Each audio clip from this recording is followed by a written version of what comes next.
Hello students, welcome to studies the world of educational solutions. तो आज की इस क्लास में हम लोग कंटिन्यू करेंगे जो हम लोग कल देखे थे डीएफसीसीआईएल का एग्जीक्यूटिव का जो बीएनडी और आपका ऑपरेटिव्स का जो ऑपरेशंस का जो आपका पोस्ट निकला था उसका एग्जाम है 27 से लेके 30 तक, सितंबर एंडिंग तक। तो उसी का पेपर को हम लोग कंटिन्यू करेंगे। कल के पेपर में हम लोग देखे थे कुछ मैथ्स, आज की क्लास में हम लोग डिस्कस करेंगे इसी का पेपर का जो 2018 में आ चुका है और एग्जीक्यूटिव के पोस्ट के लिए उसका जो आपका साइंस का पेपर आया था, जनरल साइंस का, आज उसी का क्वेश्चन लेके हम लोग थोड़ा डिस्कस करेंगे और थोड़ा कंसेप्ट भी देखेंगे। तो एक बहुत ही इंपॉर्टेंट लेक्चर है, तो जो एग्जाम दे रहे हैं उन लोग के लिए बहुत इंपॉर्टेंट है, और जो एसएससी या वगैरह दूसरा रेलवे का एग्जाम दे रहे हैं या कोई एसएससी का एग्जाम तैयारी कर रहे हैं या कोई डब्ल्यूबीसीएस का तैयारी कर रहा है या यूपीएससी का तैयारी कर रहे हैं, उन लोग के लिए भी जो जनरल साइंस यहाँ पे आता है जिस पोजीशन में, उन लोग के लिए भी ये फायदेमंद रहेगा। तो ध्यान से देखिए ये लेक्चर को सुनिए। तो चलिए आगे बढ़ते हैं। शुरू करने से पहले मैं एक बार बता देना चाहता हूं, हम लोग का जो यूट्यूब का चैनल है स्टडीजेस्ट कॉम्पिटिटिव, इसको सब्सक्राइब कर लीजिए। हम लोग का जो फेसबुक का पेज है studyjust.in, इसको भी आप लाइक कर दीजिए। हम लोग का जो टेलीग्राम चैनल है स्टडीजेस्ट, ये भी आप ज्वाइन कर सकते हैं। हम लोग का जो इंस्टाग्राम है यहाँ पर भी आप फॉलो कर सकते हैं, और हम लोग का कम्युनिटी जो व्हाट्सएप पे है यहाँ पे इस नंबर के थ्रू आप ज्वाइन हो सकते हैं। And for more information log in to our website that is www.studyjust.in।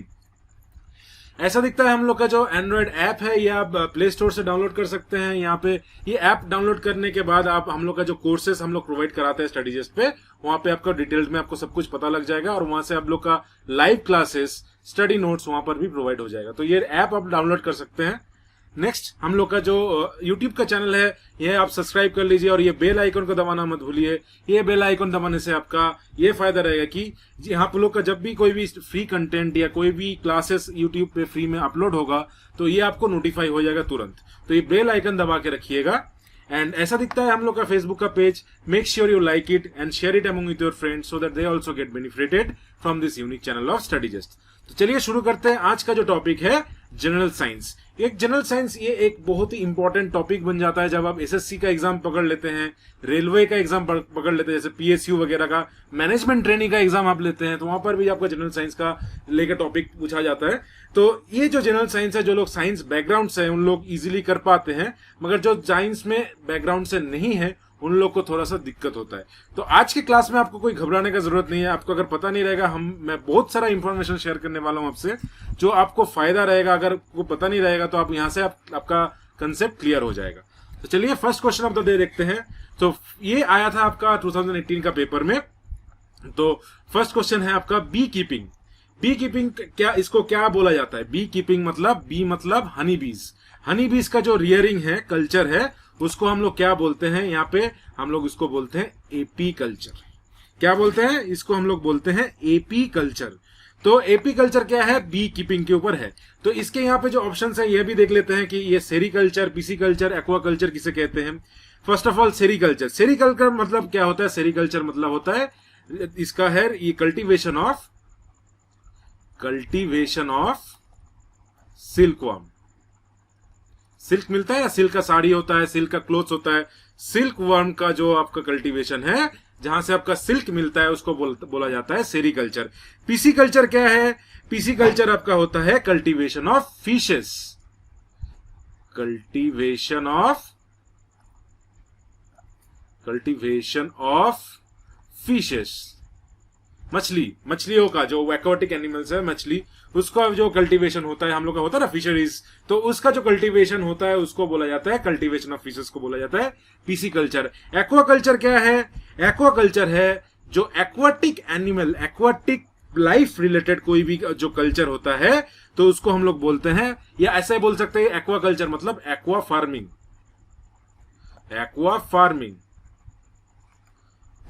अब आप पूछेंगे जो पीसी कल्चर है और एक्वा कल्चर में डिफरेंस क्या है, ये आपका कंफ्यूजन पॉइंट होता है।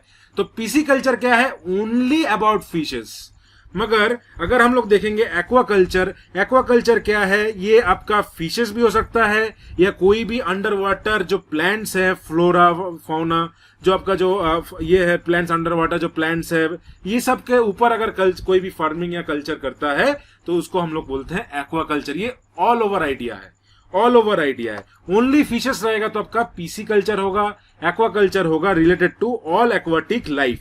Including all the flora and fauna found in the aquatic land. तो ये all flora and fauna of aquatic life, aqua world, ऐसे एक्वा वर्ल्ड भी कर सकते,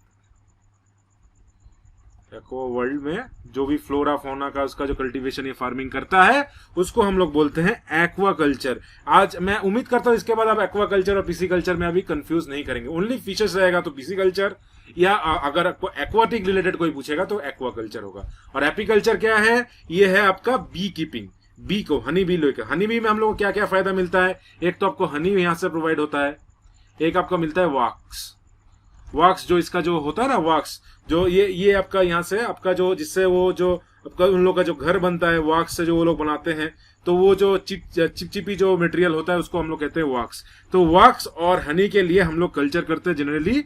और जहाँ पे ये करा जाता है, ये जो जगह है उसको हम लोग क्या कहते हैं, जहाँ पे हनी बीज को उगाया जाता है उसका जगह का नाम क्या रहता है? इसको बोलते हैं एपियरीज।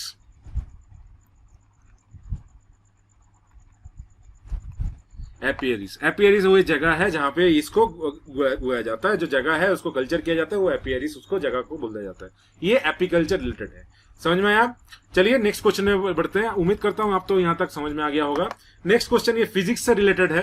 फिजिक्स से क्वेश्चन पूछा गया है, बहुत ही आसान टॉपिक है। अगर आपको यूनिट एंड मेजरमेंट आपको टॉपिक आपको याद होगा तो आप इसका आंसर कर पाएंगे। तो common unit of measuring volume in litre such that 1 litre is equal to 1 litre is equal to कितना होगा, ये आपको यहाँ पे पूछा गया है।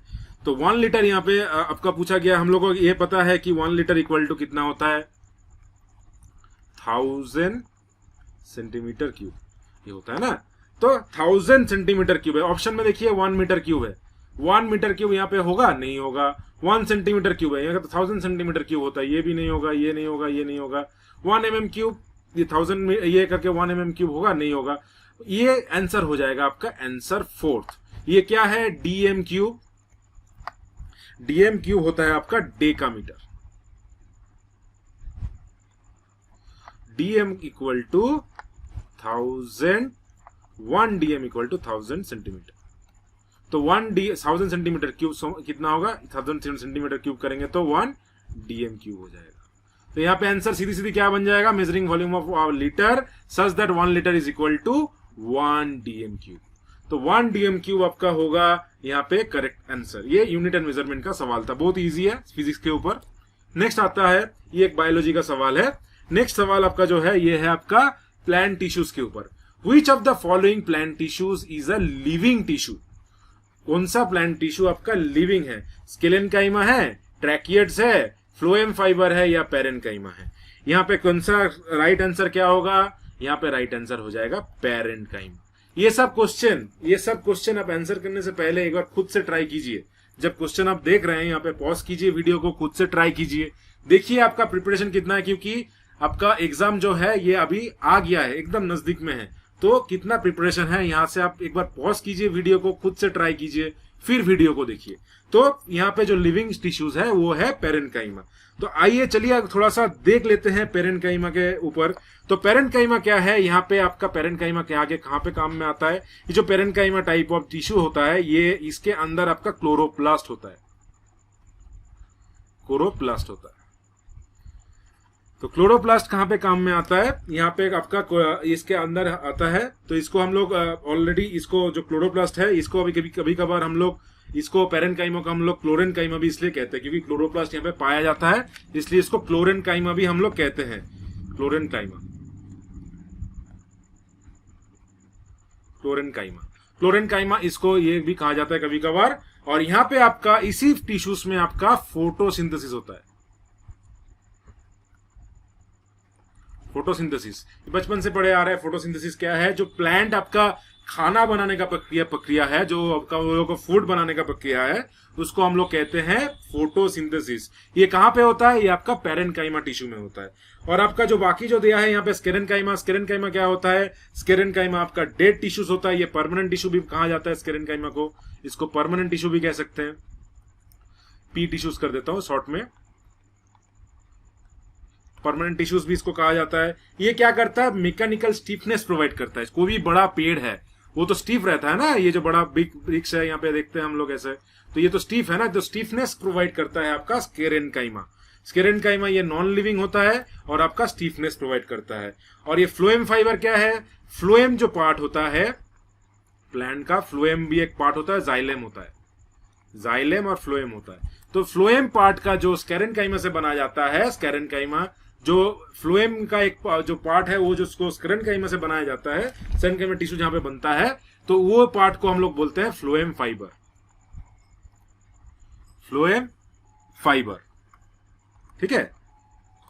और आपका जो ट्रैकियड्स है, ट्रैकियड्स क्या होता है, ट्रैकियड्स आपका होता है, ये जाइलेम का पार्ट होता है। ये क्या करता है, इंपोर्ट ऑफ सेल, जो मिनरल सॉल्ट जो है सॉइल से लेके ऊपर में जहां पे पत्ता तक पहुंचाता है, ये ट्रैकियड का काम होता है। ठीक से लिख देता हूं,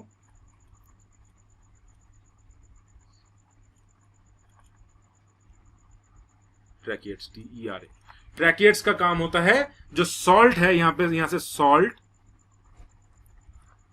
ठीक से लिखता हूं, सॉल्ट और वाटर, ये पत्ते में पहुंचाने का ट्रैकियड्स का काम होता है। ये कौन सा किसका पार्ट होता है, ये जाइलेम का पार्ट होता है, जाइलेम टिश्यूज का ये पार्ट होता है। और ये है ट्रैकियड्स को जो है, इसका काम रहता है खाली पहुंचाना, जो वाटर है और सॉल्ट है उसको पहुंचाना पत्ते तक। कहां तक पहुंचाना, स्केलेनकाइमा टिश्यूज तक पहुंचाना, जहां पे उसका खाना बनता है और जहां पे वो अपना फोटोसिंथेसिस प्रोसेस करता है क्लोरोप्लास्ट के प्रेजेंस में, ठीक है, in presence of sunlight also. Sunlight भी बहुत इंपॉर्टेंट होता है।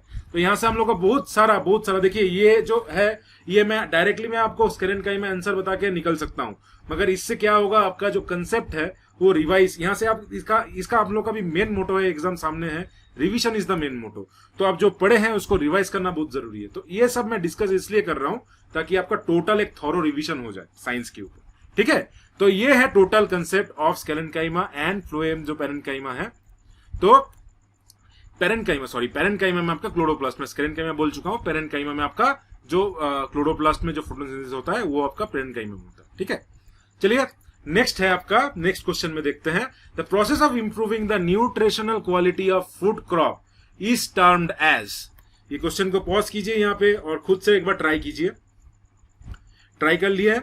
तो ये है आपका, ये जो होता है, जो process of improving the nutritional quality of food crops, इसको हम लोग क्या कहते हैं, इसको हम लोग कहते हैं बायोफोर्टिफिकेशन। बायोफोर्टिफिकेशन इस टर्म को हम लोग डिनोट करते हैं। यहाँ पे आप लोग बोल सकते हैं, कभी कभार आप लोग बच्चे लोग कंफ्यूज भी होते हैं, बायो रेमिडिएशन ये अलग कंसेप्ट है। यहाँ पे हम लोग क्या होता है, जो ये जो हम लोग का जो बायो रेमिडिएशन है, इसका यहाँ पे ये यूजेस क्या होता है, यहाँ पे हम लोग जब माइक्रोब्स को हम लोग यूज करते हैं सॉइल और ग्राउंड वाटर को प्यूरिफाई करने के लिए, उसको हम लोग बोलते हैं बायो रेमिडिएशन। मगर क्वालिटी ऑफ फूड क्रॉप को अगर हम लोग यूज, मतलब उसको यहाँ पे कुछ भी हम लोग कुछ ब्रीडिंग करते हैं या मॉडर्न बायोटेक्नोलॉजी का कुछ लगाते हैं ताकि फूड क्रॉप का क्वालिटी एनहेंस हो, उसको हम लोग कहते हैं बायोफोर्टिफिकेशन इसे कहा जाता है। तो याद रखिएगा, माइक्रोब्स यूज करके अगर हम लोग सॉइल और ग्राउंड वाटर को प्यूरिफाई करते हैं, अगर इसको हम लोग प्यूरिफाई करते हैं तो इसको कहा जाता है बायो रेमिडिएशन। और बायोफोर्टिफिकेशन क्या है, कोई भी फर्टिलाइजर्स, कोई भी बायोटेक्नोलॉजी का कुछ भी यूज करके अगर हम लोग फूड क्रॉप को इंप्रूव करते हैं उसका न्यूट्रिशनल क्वालिटी, तो उसको हम लोग कहते हैं बायोफोर्टिफिकेशन। और बायोमैग्निफिकेशन क्या है, एक बार देख लेते हैं, अगर यहाँ पे टर्म दिया है तो जानना जरूरी है। बायोमैग्निफिकेशन क्या होता है, मान लेते हैं हम लोग को फूड चेन क्या होता है, एक फील्ड है यहाँ पे, तो इसका जो मान लेते हैं कि यहाँ पे एक पेड़ है, छोटा सा पेड़ है यहाँ पे लगा हुआ है, तो इसको एक गोट खाता है इसको, फिर उसको हम लोग ह्यूमन खाते हैं। तो यहां से मान लीजिए फील्ड में कुछ हम लोग फर्टिलाइजर्स, कुछ केमिकल यूज करते हैं, फर्टिलाइजर्स नहीं केमिकल लिख देते हैं, केमिकल। तो ये जो केमिकल है ये प्लांट में आ जाता है, ये प्लांट है, ये प्लांट को गोट खाता है, गोट को ह्यूमन खा रहे हैं। तो ये जो है ये तो आपका टोटल आपका ह्यूमन बोल सकते हैं या कोई भी कार्निवोरस बोल सकते हैं।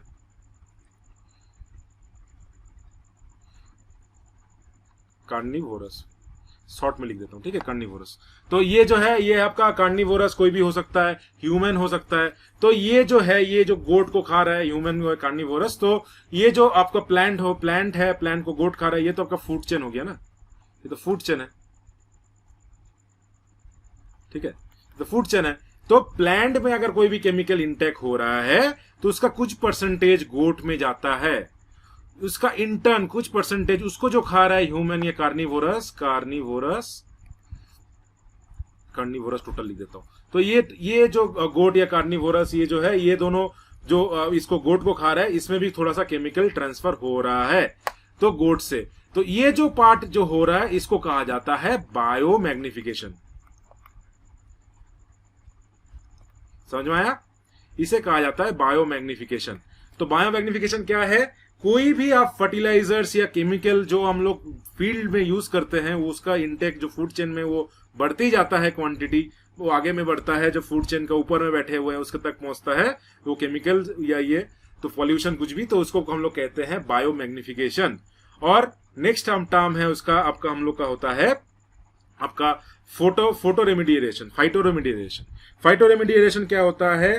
कोई भी अगर टेक्नोलॉजी जहां पे प्लांट को यूज करके हम लोग आपका जो कोई भी आपका कंटामिनेटेड साइट आपको क्लियर करते हैं उसको कहा जाता है फोटो रेमिडिएशन। मान लेते हैं एक लैंड है, यहाँ पे ये कंटामिनेटेड है, कंटामिनेटेड लैंड, ठीक है, ये जमीन है, ये कंटामिनेटेड है।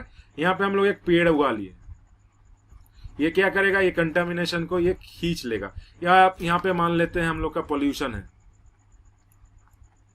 Soil pollution.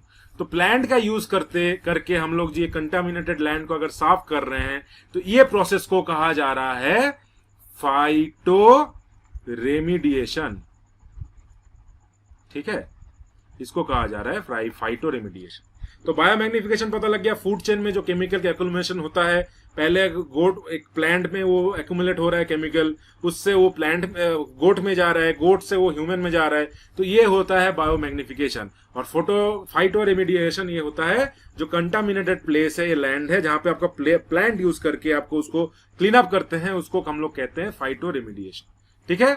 और बायोफोर्टिफिकेशन है कोई भी अगर फूड क्वालिटी का इंप्रूवमेंट के लिए, न्यूट्रिशन इंप्रूवमेंट के लिए कोई भी कुछ करते हैं उसको हम लोग बोलते हैं बायोफोर्टिफिकेशन। और बायो रेमिडिएशन जो होता है जहां पे माइक्रोब्स, लिटिल माइक्रोब्स का यूज करते हैं। कोई फ्रेंडली माइक्रोब्स भी हम लोग का होता है, माइक्रोब्स मतलब सब खराब नहीं होता है। अभी के टाइम में चल रहा है माइक्रोब्स को हम लोग थोड़ा बुरी नजर से देख रहे हैं क्योंकि कोविड का सिचुएशन अभी हुआ है हाल ही में। तो अब माइक्रोब्स कभी कभार अच्छे भी होते हैं जो ग्राउंड का क्वालिटी इंप्रूव करते हैं, तो वो माइक्रोब्स यूज करके जब ग्राउंड का और ग्राउंड वाटर का, अंडरग्राउंड वाटर का अगर प्यूरिफाई हम लोग करते हैं तो उसको कहा जाता है बायो रेमिडिएशन। आई होप कि आपको चारों टर्म यहाँ पे क्लियर हो गया होगा, ठीक है। आगे बढ़ते हैं। नेक्स्ट है, ये एक फिजिक्स का क्वेश्चन है। In hydro power plant which energy of water is utilised और टू जनरेट इलेक्ट्रिसिटी। तो यहाँ पे हम लोग का पूछा गया है कौन सा हम लोग का एनर्जी यहाँ पे लग रहा है, एक एनर्जी हम लोग का हाइड्रो पावर प्लांट में लगता है तो जनरेट इलेक्ट्रिसिटी। तो ये एक बहुत ही आसान सवाल है, जिसको पता रहेगा वो इजीली आंसर कर सकता है। ये होगा आपका पोटेंशियल एनर्जी। पोटेंशियल एनर्जी की होगा, ये हम लोग का डैम है, यहाँ पानी इधर रहता है और यहाँ से फ्लो करता है पानी, ठीक है, गेट है यहाँ से फ्लो करता है, यहाँ पे टर्बाइंस रहता है, तो ये हाइट डिफरेंस होता है ना, यहाँ पे हाइट डिफरेंस होता है। पोटेंशियल एनर्जी का फॉर्मूला क्या है? एम इंटू जी इंटू एच। एम मतलब मास इंटू ग्रेविटेशनल पुल, मतलब फोर्स ऑफ ग्रेविटी हमको जी में लिखते हैं, फोर्स ऑफ ग्रेविटी FOG कर देते हैं, इंटू हाइट। तो हाइट के वजह से यहाँ पे होता है आपका जो मेन जो है ये यहाँ से इलेक्ट्रिसिटी जनरेट होता है। तो ये होता है आपका पोटेंशियल एनर्जी में, ठीक है। तो और यहाँ पे आप दूसरा टर्म है काइनेटिक एनर्जी। काइनेटिक एनर्जी कहाँ पे लगता है? काइनेटिक एनर्जी का सिनेरियो हम लोग लिख सकते हैं कि आप मान लेते हैं एक बुलेट फायर किए हैं गन से, एक गन है, यहाँ से एक बुलेट फायर हुआ है, ऐसे जाता है, ये जाके एक पिलर पे टकराता है, तो यहाँ पे कुछ तो फोर्स होगा, आएगा, एनर्जी ट्रांसफर होगा, तो उसे कहा जाता है काइनेटिक एनर्जी। जो एनर्जी जो आपका हाइट के वजह से नहीं मगर मूवमेंट के वजह से half m into V square, ये होता है काइनेटिक एनर्जी का formula. Mass into velocity, velocity क्या है, वेलोसिटी स्क्वायर मतलब जो आपका रफ्तार है, रफ्तार को या स्पीड जो है, वेलोसिटी एक ही टर्म है ऑलमोस्ट, रिलेटिव टर्म है।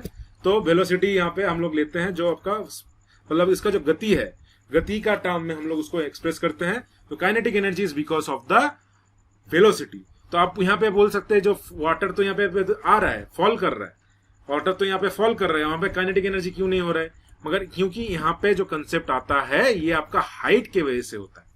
एक साइड पे आपका हाइट ज्यादा रहता है वाटर का, एक में कम रहता है, ये टरबाइन को घुमाता है, इसलिए आपका इलेक्ट्रिसिटी जनरेट होता है, इसलिए यहाँ पे पोटेंशियल एनर्जी आएगा। थर्मल एनर्जी क्या है, कैंडल हो गया आपका एग्जाम्पल, या आपको आप कुकिंग करते हैं, boiling of water, boiling of water, ये सब आपका हो गया थर्मल एनर्जी। जो आपका हीट से जो काम हो रहा है उसको हम लोग बोलते हैं थर्मल एनर्जी। केमिकल एनर्जी क्या है, केमिकल एनर्जी कहां पे काम में आता है, केमिकल एनर्जी का एप्लीकेशन है बैटरी। जब केमिकल एनर्जी से वो इलेक्ट्रिकल एनर्जी में कन्वर्ट होता है। तो ये है आपका कुछ examples of kinetic energy, thermal energy, potential energy and chemical energy. ठीक है, आई होप आपको समझ में आ गया होगा। आगे बढ़ते हैं। नेक्स्ट है, which of the following food products used in daily life is not a carbon compound. यहाँ पे जो हम लोग का डेली लाइफ में हम लोग यूज कर रहे हैं, यहाँ पे कौन सा एक प्रोडक्ट है जो आपका कार्बन नहीं है यहाँ से, तो मिनरल ऑयल। अगर इसका हम लोग फॉर्मूला देखेंगे, मैं उम्मीद करूंगा अभी तो इतना डिटेल्स में आपको जरूरत है नहीं, मगर अगर आपके पास टाइम रहता है तो मिनरल ऑयल का फॉर्मूला देखिएगा। फॉर्मूला, एक मिनट मैं क्लियरली लिख देता हूं, फॉर्मूला देखिएगा सबका। तो सबका फॉर्मूला में आपका एक चीज कॉमन रहेगा, वो है कार्बन। कार्बन कॉमन रहेगा। तो मिनरल ऑयल में आपका कार्बन रहेगा, घी में आपका कार्बन रहेगा, टेबल शुगर में भी आपका कार्बन रहेगा। मगर सॉल्ट, सॉल्ट का फॉर्मूला क्या है, सॉल्ट का फॉर्मूला है NaCl। कहीं पे कार्बन दिख रहा है, यही होता है ना कॉमन सॉल्ट का फॉर्मूला, सोडियम क्लोराइड। तो NaCl, NaCl मतलब Na मतलब सोडियम, Cl मतलब क्लोराइड। तो सोडियम क्लोराइड में आपका कोई भी यहाँ पे कार्बन कंटेंट नहीं होता, तो यहां से आंसर क्या हो जाएगा, सीधी सीधी आंसर बन जाएगा आपका सॉल्ट। तो salt will be the right answer. तो यहाँ पे कंफ्यूज नहीं करना है, उसमें कम का इसमें नहीं है। कभी कभार आप घी या कुछ भी आपको पता नहीं है, आपको गेस नहीं करना है। आज के डेट में अगर आप गेस करते हैं तो आपका यहाँ पे मार्क्स काट हो जाएगा, आपका सिलेक्शन यहाँ पे बहुत टफ हो जाएगा। तो इसलिए आपको कहीं पे गेस नहीं करना है। तो NaCl यहाँ पे है राइट आंसर, जहां पे आपका कार्बन कंपाउंड यूज नहीं होता है, सॉल्ट। आगे बढ़ते हैं। नेक्स्ट क्वेश्चन, ये एक फिजिक्स के ऊपर क्वेश्चन है, बहुत अच्छा क्वेश्चन है। यहाँ पे देखते हैं यहाँ पे क्या हो रहा है। Type of mirror used by dentist to see large images of patient teeth. ये भी आप एक बार ट्राई कीजिए, इसका करेक्ट आंसर क्या होगा। तो इसका करेक्ट आंसर होगा, मैं उम्मीद करता हूं आप लोग सब ट्राई किए होंगे, तो इसका करेक्ट आंसर होगा कॉन्वर्जिंग लेंस। तो प्लेन मिरर क्या होता है, प्लेन मिरर हम लोग को पता है प्लेन मिरर क्या है, जिसमें हम लोग आईना हम लोग यूज करते हैं, घर में भी यूज करते हैं। नॉर्मल इमेज होता है, तो नॉर्मल एक प्लेन में जो इमेज होता है, मतलब हम लोग देखते हैं, यूज करते हैं जनरली, उसको हम लोग कहते हैं प्लेन मिरर। तो इसमें क्या होता है, नॉर्मली जो आपका जो मिरर का जो होता है, यहाँ पे जो इमेज फॉर्म होता है वो होता है वर्चुअल, वो होता है इरेक्ट, और आपका होता है सेम साइज। फायदा रहेगा क्या कुछ डेंटिस्ट को, कोई कुछ फायदा नहीं रहेगा। उनको तो दांत देखना है मैग्नीफाई करके ना, क्या प्रॉब्लम है, छोटा सा दांत है उसको अगर मैग्नीफाई करके देखेगा। तो यहाँ पे इसलिए इसको प्लेन मिरर यहाँ पे हम लोग यूज नहीं करते, क्योंकि इसका जो इमेज फॉर्म होता है वो जो सामने फॉर्म हो रहा है उतना ही उसका पीछे में फॉर्म हो रहा है। डिस्टेंस भी सेम रहता है, इरेक्ट रहता है, खाली उल्टा हो जाता है। मिरर में क्या होता है, उल्टा हो जाता है, लेफ्ट राइट हो जाता है, राइट लेफ्ट हो जाता है। ये आपका प्लेन मिरर का सिनेरियो हो गया। फिर आता है आपका कॉन्वेक्स मिरर। कॉन्वेक्स मिरर में क्या होता है, कॉन्वेक्स मिरर में ऐसे होता है ना, कॉन्वेक्स मिरर में थोड़ा ड्रॉ करके दिखा देता हूं आपको, साइड में यहां भी कर देता हूं। ये है आपका कॉन्वेक्स मिरर, ठीक है, ये आपका कॉन्वेक्स मिरर। यहाँ पे अगर कोई ऑब्जेक्ट खड़ा होता है तो ये डायरेक्टली कैसे होता है, यहाँ पे होता है उसका फोकस, यहाँ पे होता है सेंटर ऑफ कर्वेचर। तो ऐसे एक यहाँ पे हम लोग रे ले लेते हैं, मिरर के ऊपर पड़ता है। तो ये कैसे होता है, एक यहाँ पे एक फोकस से पास होता है, ठीक है, और एक ले लेते हैं डायरेक्टली सेंटर ऑफ कर्वेचर तक। ड्राइंग पे ध्यान मत दीजिएगा। तो इमेज जो फॉर्म होगा यहाँ पे, ये थोड़ा सा छोटा हो जाता है, छोटा हो जाता है ना, ये छोटा हो जाता है। तो इसलिए यहाँ पे जो इमेज फॉर्म होता है कॉन्वेक्स में, ये होता है virtual, erect and diminished. Virtual erect तो होता है, साथ में डिमिनिश्ड हो जाता है। तो ये तो आपको डेंटिस्ट का काम में आएगा नहीं कि को बड़ा करना है उसको। अब कॉन्वेक्स, इसको, इसी को ही कॉन्वेक्स मिरर को भी हम लोग क्या बोलते हैं, डाइवर्जिंग मिरर भी बोलते हैं, क्योंकि डाइवर्ज कर रहा है ना रे को, तो इसलिए डाइवर्जिंग मिरर भी बोलते हैं। फिर आते हैं हम लोग कॉनकेव पे। ऐसा होता है कॉनकेव, ठीक है नहीं, मैं रफली दिखा रहा हूं, ठीक है, रफली ड्रॉ करके दिखा रहा हूं। तो यहाँ पे क्या होता है, इमेज का साइज यहाँ पे होता है, इसका जो पीछे है यहाँ पे फोकस होता है, यहाँ पे सेंटर ऑफ कर्वेचर होता है।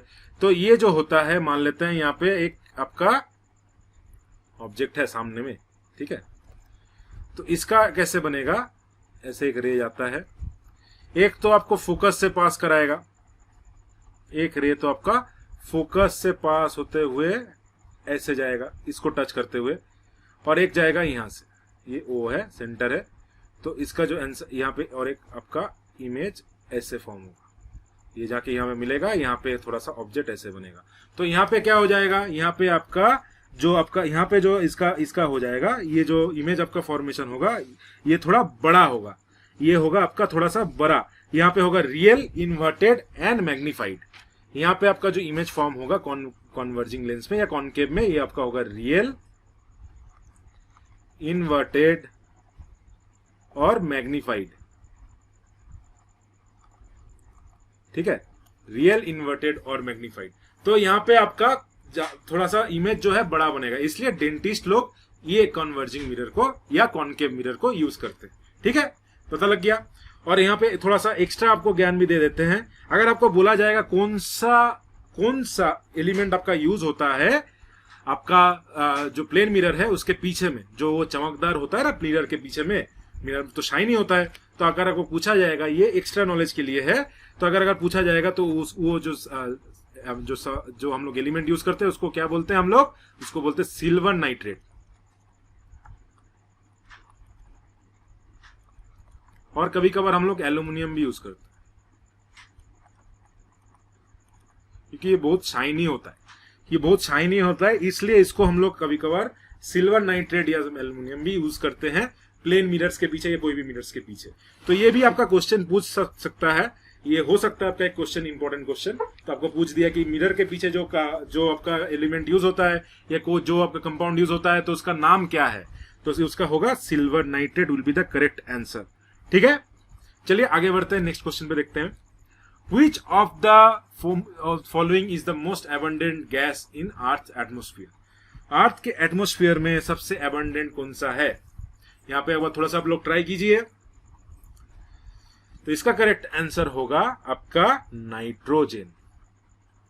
Nitrogen, option 3 will be the correct answer. अगर आपका परसेंटेज देखेंगे हम लोग, तो सबसे पहले आता है नाइट्रोजन। नाइट्रोजन का कितना रहता है ऑलमोस्ट अर्थ एटमोस्फेयर में 78% ऑलमोस्ट, ठीक है। ऑक्सीजन देखेंगे, ऑक्सीजन का ऑलमोस्ट होता है आपका 21%।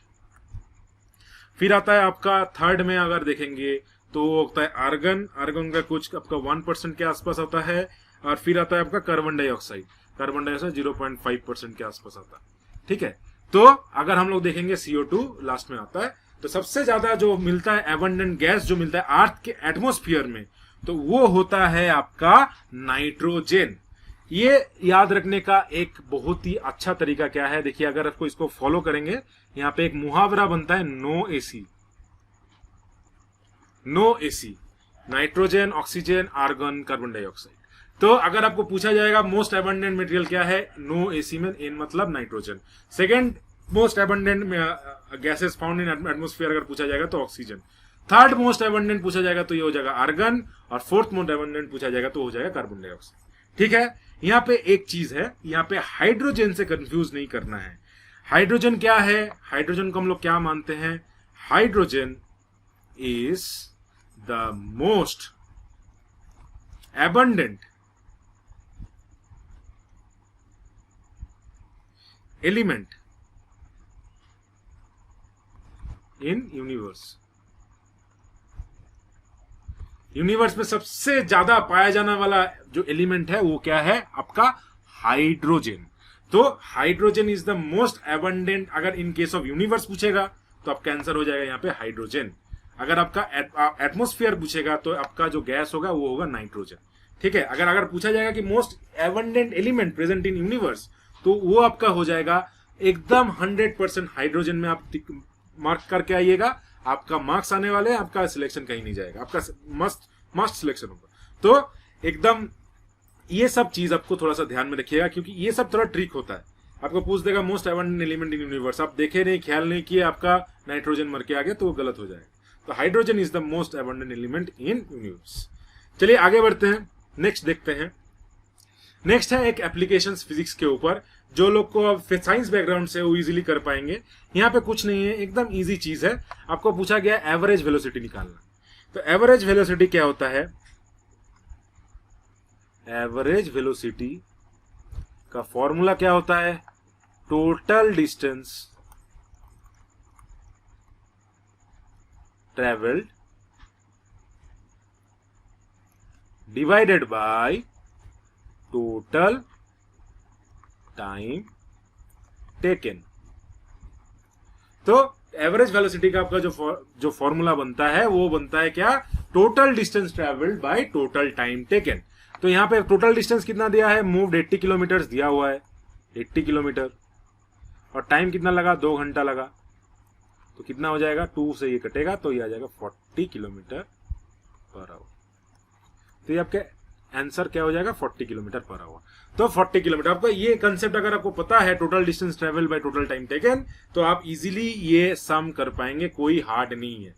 ठीक है, तो फिजिक्स, केमिस्ट्री और बायोलॉजी के ऊपर जो साइंस का जो पार्ट्स है, इसमें थोड़ा सा आपका बेसिक्स क्लियर होना बहुत जरूरी है। कोई सा भी आप कौन सा भी बैकग्राउंड से आप एग्जाम दे रहे हैं, मगर अगर आप जनरल कोई पेपर में बैठ रहे हैं जहां पे आपका साइंस पूछा जा रहा है, तो आपका बेसिक चीज, जैसे ये एवरेज वेलोसिटी आपका बेसिक पार्ट है, तो ये सब आपको क्लियर होना जरूरी है, नहीं तो आप नहीं कर पाएंगे। आपका एवरेज वेलोसिटी के बारे में कुछ पता नहीं रहेगा तो यहाँ पे आप चाह कर भी नहीं कर पाएंगे। तो करेक्ट आंसर यहाँ पे क्या है? 40 किलोमीटर पर आवर। नेक्स्ट क्या है? नेक्स्ट आपका केमिस्ट्री के ऊपर फिर क्वेश्चन आ जाता है। केमिस्ट्री के ऊपर क्या पूछा गया है? Which of the following element is not present in baking powder. Baking powder का अगर हम लोग फॉर्मूला देखेंगे, वहां से ही आपका आंसर निकल जाएगा। बेकिंग पाउडर का जो आपका फॉर्मूला है वो क्या होता है? NaHCO3। NaHCO3। अब यहां से आप खुद ही बोलिए कौन सा एलिमेंट यहां पे नहीं है, कौन सा एलिमेंट यहां पे नहीं है? तो करेक्ट आंसर है नाइट्रोजन। देखिए यहां पे Na क्या है? सोडियम, सोडियम है, करेक्ट। यहाँ पे हाइड्रोजन है, हाँ है। ऑक्सीजन है, हाँ है। C मतलब CO मतलब आपका कार्बन डाइऑक्साइड नहीं है, कार्बन है, ऑक्सीजन है। ठीक है, ये O है, O3 है। ठीक है, कार्बन है, ऑक्सीजन है। ठीक है, NaHCO3। ठीक है, तो ये होता है आपका क्या बोलता है, आपका यहाँ पे जो आंसर हो जाएगा वो आपका हो जाएगा नाइट्रोजन। अब बेकिंग सोडा को लेके थोड़ा सा हम लोग देख लेते हैं। ये बेकिंग सोडा में हम लोग क्या करते हैं? बेकिंग सोडा को हम लोग बेकिंग पाउडर में कैसे कन्वर्ट करते हैं? तो यहाँ पे हम लोग थोड़ा सा माइल्ड टार्टरिक एसिड,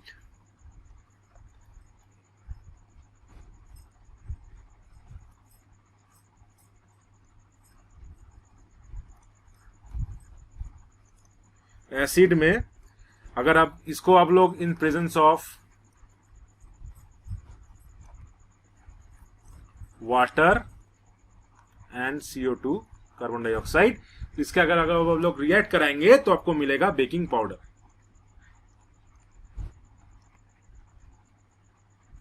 ठीक है, तो बेकिंग पाउडर आपको मिलेगा बेकिंग सोडा से। कभी कभी आपका एग्जाम में पूछा जाता है कि कौन सा ये होगा, ये माइल्ड टार्टरिक एसिड होगा, in presence of water and CO2 will give you baking powder. ठीक है, ये थोड़ा सा आप जान के रखिए। और बेकिंग पाउडर का कहां पे यूजेस है? तो बेकिंग पाउडर हम लोग यूज करते हैं एंटासिड्स में। एंटासिड्स की गोली खाते हैं ना, जहां अगर हम लोग का गैस हो जाता है फॉर्म, तो एंटासिड लेते हैं, तो वहां पे आपका यूज होता है। आपका ब्रेड सॉफ्ट करने के लिए, ब्रेड को सॉफ्ट करने के लिए, जो हम लोग को ब्रेड खाते हैं उसको सॉफ्ट करने के लिए हम लोग यूज करते हैं बेकिंग पाउडर का।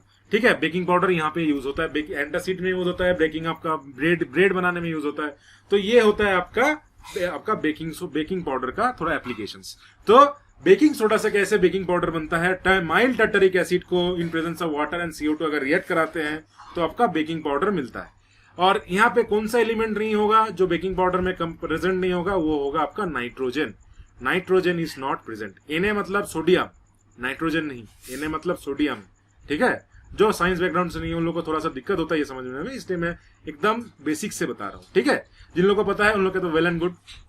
तो चलिए थोड़ा सा कमेंट करके बताइएगा कितना आप यहाँ पे अटेंड कर पाए हैं, तो इससे आप लोग को भी एक आइडिया हो जाएगा कि कितना आपका प्रिपरेशन है एग्जाम के लिए, कितना, क्योंकि एग्जाम एकदम नजदीक में ही है, तो इसलिए आपका जितना ज्यादा आपका सही होगा उतना अच्छा प्रिपरेशन होगा।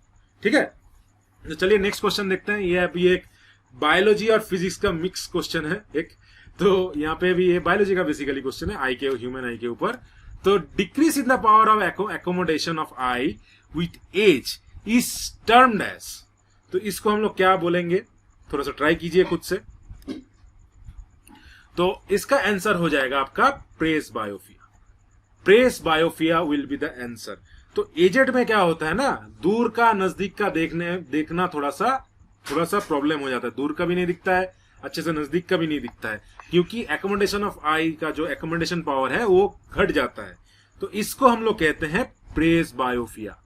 प्रेस बायोफिया, तो प्रेस बायोफिया के लिए हम लोग क्या यूज करते हैं, चश्मा यूज करते हैं। बेसिक सी बात है ना, चश्मा यूज करेंगे, प्रेस बायोफिया के लिए हम लोग चश्मा यूज करेंगे। तो प्रेस बायोफिया के लिए जो हम लोग ग्लासेस यूज करते हैं उसको हम लोग बोलते हैं बाइफोकल लेंस। Bifocal lens. तो इसमें क्या होता है,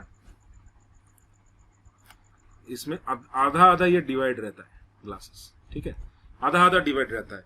तो ऊपर में आपका क्या रहता है, ऊपर में दूर के देखने के लिए आपका रहता है कॉनकेव, और नजदीक में देखने के लिए आपका रहता है कॉन्वेक्स।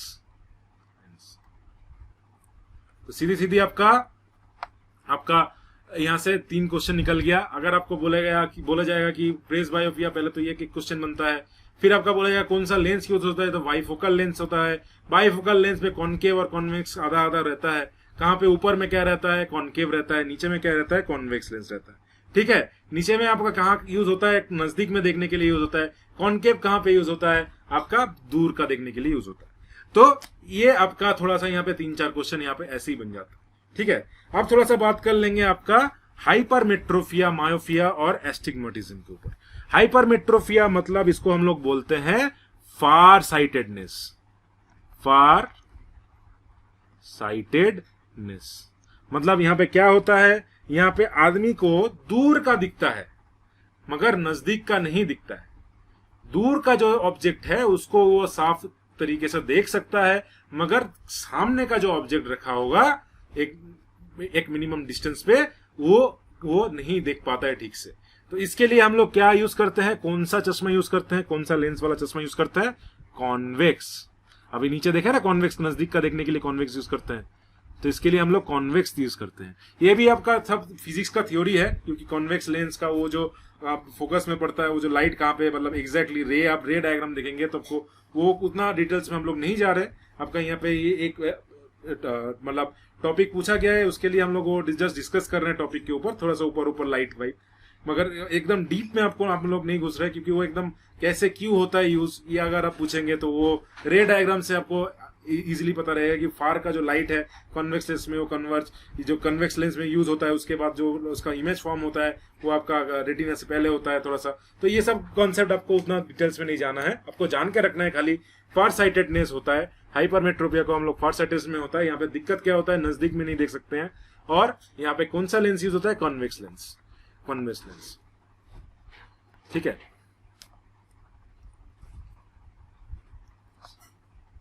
एसी नहीं होता, एलियनस लेंस। ठीक है, तो फार साइटेडनेस। तो नेक्स्ट होता है आपका मायोफिया। मायोफिया क्या है, इसको हम लोग बोलते हैं, मायोफिया को हम लोग ऑल बोलते हैं शॉर्ट साइटेडनेस।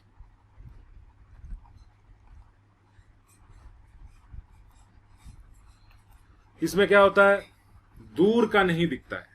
दूर का नहीं दिखता है तो हम लोग कौन सा लेंस यूज करेंगे, दूर में देखने के लिए हम लोग यूज करेंगे कॉनकेव। तो जब आपका एज होता है ना, हम लोग का जब एज होता है, कभी कभार क्या होता है, ये दोनों एक साथ हो जाता है, मायोपिया और हाइपरमेट्रोपिया। तो दोनों एक साथ क्यों होता है? क्योंकि आंख का जो एकोमोडेशन पावर है, आंख का जो आई बॉल का जो एकोमोडेशन पावर है, वो थोड़ा सा ढीला पड़ जाता है एज जब जितना बढ़ता है, तो उसको हम लोग कहते हैं प्रेस मायोपिया। तो प्रेस मायोपिया मतलब आपका मायोपिया भी रहेगा, हाइपरमेट्रोपिया भी रहेगा, इसलिए दोनों लेंस यहाँ पे यूज करते हैं, उसको कहते हैं बाई फोकल लेंस। ठीक है, फिर आता है नेक्स्ट, आपका नेक्स्ट ऑप्शन है एस्टिग्माटिज्म। एस्टिग्माटिज्म मतलब क्या है? कभी कभी आप देखेंगे किसी को लोग बोलते हैं टेढ़ा, टेढ़ा होता है ना आंख, थोड़ा सा आई बॉल इधर उधर होता है, थोड़ा एक जैसा दिखता है, थोड़ा इधर उधर प्रॉब्लम होता है, तो उसे कहा जाता है आपका एस्टिग्माटिज्म। नहीं तो जो हिंदी में हम लोग बोलते हैं टेढ़ा है, टेढ़ा, थोड़ा सा टेढ़ा, हम लोग बंगाली में बोलते हैं टेढ़ा, इसको हिंदी में बोलते हैं टेढ़ा है। तो ये एक डिफेक्ट है जो होता है, मतलब due to the spherical nature of the eye lens जो होता है वो ठीक से स्पेरिकल नहीं होता है, तो इसलिए, और आपका कभी कभी सिलियरी मसल्स का भी आपका थोड़ा सा पावर ठीक नहीं रहता है या लूज रहता है, इसलिए आपका वो जो आई बॉल है ठीक से एकदम एक जगह पे फोकस नहीं कर पाता है, तो इसलिए थोड़ा सा टेढ़ा भाव रहता है, तो इसे हम लोग कहते हैं एस्टिग्माटिज्म। इसके केस में हम लोग कौन सा लेंस यूज करते हैं चश्मा में? इसके केस में हम लोग यूज करते हैं सिलिंड्रिकल लेंस, सिलिंड्रिकल लेंस। ठीक है, इसके केस में हम लोग यूज करते हैं सिलिंड्रिकल लेंस। ठीक है, तब आपको समझ में आ गया होगा, ये सब आपका बेसिक्स जो आंख का लेकर डिफेक्ट है, यहां से आपको क्लियर आउट हो गया। ठीक है, चलिए आगे बढ़ते हैं, नेक्स्ट देखते हैं, which of the following is the infectious agents cause malaria. Malaria कौन सा इससे होता है, इन्फेक्शियस एजेंट से होता है? तो यहाँ पे आपका सीधी सीधी आपको पता रहेगा, तो ये बन जाएगा आपका प्रोटोजोआ। प्रोटोजोआ आपका मलेरिया बनाता है, मलेरिया फैलाता है, मतलब मलेरिया का मेन कारण है वो प्रोटोजोआ, प्रोटोजोआंस। ठीक है, आप प्रोटोजोआंस के ऊपर थोड़ा सा देख लेते हैं, तो इसको हम लोग बोलते हैं, ये जो स्पीशीज है इसको हम लोग बोलते हैं प्लाज्मोडियम। ठीक है, प्लाज्मोडियम। तो यहाँ पे जनरली 3 तरीके का जो आपका प्रोटोजोआ होता है, वो 3 तरीके का, इसका 3 तरीके का आपका प्रोटोजोआ आपका मलेरिया फैलाता है। उसका क्या होता है? एक होता है प्लाज्मोडियम वाइवैक्स, एक होता है प्लाज्मोडियम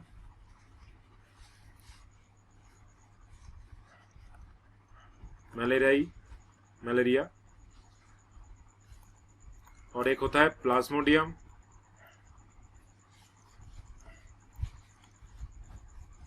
फैलेसिपरम।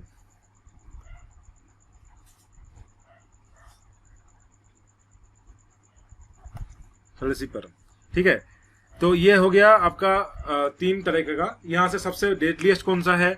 सबसे डेडलीस्ट है, मैं थोड़ा सा कलर चेंज करके आपको दिखा देता हूं, सबसे डेडलीस्ट होता है प्लाज्मोडियम फैलेसिपरम। तो ये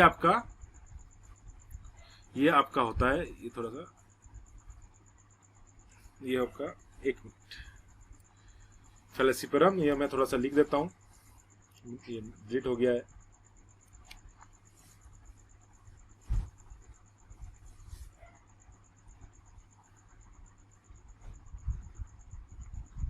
फैलेसिपरम, तो ये आपका होता है सबसे डेडलीस्ट। ठीक है, ये आपका होता है सबसे डेडलीस्ट फैलेसिपरम, तो ये आपका सबसे डेडलीस्ट होता है। तो ये आपका अगर पूछा जाएगा सबसे फेटल कौन सा है, सबसे फेटल आपका होगा प्लाज्मोडियम फैलेसिपरम। ठीक है, तो अब मलेरिया जो फैलाता है उसका मॉस्किटो को, अब एक अलग टाइप का जो ब्रीड ऑफ मॉस्किटो, उसको क्या बोलते हैं हम लोग? उसको बोलते हैं female Anopheles mosquito, female Anopheles, female Anopheles mosquito जो है मेन रीजन है आपका ये मलेरिया फैलाने के लिए। जब मलेरिया होता है तो कौन सा पार्ट अफेक्टेड होता है? थोड़ा सा बोलिए, थोड़ा सा आप गेस कीजिए। तो यहाँ पे जो आपका जो मेन जो अटैक होता है जब मलेरिया होता है, वो आरबीसी के ऊपर होता है।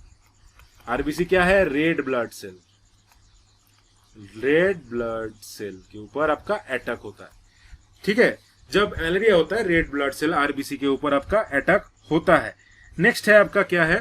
तो जो फीमेल एनाफिलिस मॉस्किटो है उसको क्या होता है, वो जब इन्फेक्टेड किसी को काटता है तो ये जो रेड ब्लड सेल है, तो ये जो किसी को इसके, तो वो जो मलेरिया का जो आपका जो मॉस्किटो है फीमेल एनाफिलिस मॉस्किटो, उसका सैलिवरी ग्लैंड में ये आ जाता है, ये जो जो प्रोटोजोआ है ये आपका उसका सलाइवरी ग्लैंड में आ जाता है।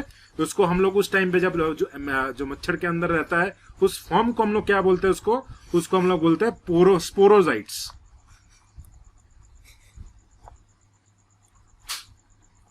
स्पोरोजाइट्स, तो स्पोरोजाइट्स के फॉर्म में स्पोरोजॉइट्स, ZOITES, तो स्पोरोजॉइट्स के फॉर्म में ये रहता है जब उस सलाइवरी जो ग्लैंड है आपका मच्छर का उसके अंदर में रहता है, तो स्पोरोजाइट्स के फॉर्म में रहता है। और ये जो स्पोरोजाइट जब ये इन्फेक्ट करता है, आदमी को काटता है, तो ये आपका रेड ब्लड सेल को अटैक करता है। और मेनली इसका जो आपका जो टॉक्सिक सब्सटेंस है, तो इसका वो जो टॉक्सिन जो रिलीज करता है वो क्या है, हेमोजोइन। हेमोजोइन आपका वो टॉक्सिन का नाम है, टॉक्सिन का जो नाम है हेमोजोइन, क्योंकि हेमोजोइन, हेमो आपका रिलेटेड टू ब्लड ही है, ब्लड को अटैक करता है, आरबीसी को रखता है, तो इसलिए आपका हेमोजोइन ये आपका हो गया टॉक्सिन जो रिलीज करता है, जो आपको आरबीसी को डिस्ट्रॉय कर देता है। तो ये था कुछ इंपॉर्टेंट नोट्स या important concept regarding the protozoa and malaria. तो अब थोड़ा सा और देख लेंगे प्रोटोजोआ के बारे में, थोड़ा सा और जानकारी याद रखना जरूरी है। तो अगर हम लोग बोलेंगे कौन सा फाइलम पे, कौन सा किंगडम पे बिलोंग करता है प्रोटोजोन, तो ये होता है किंगडम प्रोटिस्टा। ये अगर हम लोग का जो एनिमल किंगडम में देखेंगे कौन सा किंगडम से बिलोंग करता है प्रोटोजोआन, ये होता है किंगडम प्रोटिस्टा। प्रोटिस्टा के ऊपर ये हम लोग ये यहां से ये बिलोंग करता है, इसको यहां से बिलोंग करता है, ठीक है। इसका जो जीनस ये है जीनस नेम इसका ये होता है फाइलम प्रोटोजोम, प्लाज्मोडियम है इसका नाम। तो इसका जो पड़ता है वो प्रोटोजोआ ग्रुप में पड़ता है, उसको हम लोग बोलते हैं, जो उसका फाइलम का नाम है उसका नाम है प्रोटोजोआ, जो है एक्चुअली इसका है प्लाज्मोडियम, ठीक है। इसका अगर आपका प्लाज्मोडियम का अगर आपका पूछेगा कि इसका फाइलम क्या है, फाइलम प्रोटोजोआ है, ठीक है। फाइलम जो है इसका वो प्रोटोजोआ है। तो यहाँ पे ये थोड़ा सा हम लोग का इंपॉर्टेंट जो नोट्स है ये आपको थोड़ा सा यहाँ पे मिल गया है। तो प्रोटोजोआ जो है ये किंगडम प्रोटिस्टा में पड़ता है। फीमेल एनाफिलिस मॉस्किटो काटने से ये होता है, किसको अटैक करता है, हम लोग का शरीर में रेड ब्लड सेल को अटैक करता है, जो टॉक्सिन छोड़ता है इसको बोला जाता है हेमोजोइन। हेमोजोइन का जो ये होता है ये जब स्पोरोजॉइट्स के फॉर्म में रहता है, जब मच्छर के अंदर रहता है। और 3 आपका इसका प्रकार होता है, जो होता है plasmodium vivax, plasmodium malaria, plasmodium falciparum, जिसमें से सबसे फेटल है प्लाज्मोडियम फैलासिपेरम, ये आपका सबसे फेटल है, ठीक है। इतना कुछ आपको एक क्वेश्चन में आपको जानकारी मिल गया। चलिए आगे बढ़ते हैं, नेक्स्ट क्वेश्चन पे आते हैं। नेक्स्ट क्वेश्चन में देखते हैं, नेक्स्ट क्वेश्चन थोड़ा सा मैं कलर चेंज कर लेता हूं। नेक्स्ट क्वेश्चन में है which of the following is the biotic component of our biosphere. तो बायोस्फीयर का बायोटिक कंपोनेंट क्या है वो हम लोग जानेंगे। तो यहाँ पे ये बहुत ही इजी सवाल है। बायोटिक मतलब क्या है, जब हम लोग नेचर को देखते हैं, बायोस्फीयर को देखते हैं, उसको 2 पार्ट में हम लोग डिवाइड करते हैं। बायोस्फीयर इसको हम लोग 2 पार्ट में डिवाइड करते हैं, एक होता है बायोटिक, एक होता है एबायोटिक। बायोटिक मतलब जो कुछ भी जिंदा चीज है उसको हम लोग बायोटिक में फेंकते हैं, और जो कुछ भी जैसे जो जिसमें लाइफ नहीं है उसको हम लोग कहते हैं एबायोटिक। जिसमें लाइफ है, यहाँ पे होता है लाइफ प्रेजेंट,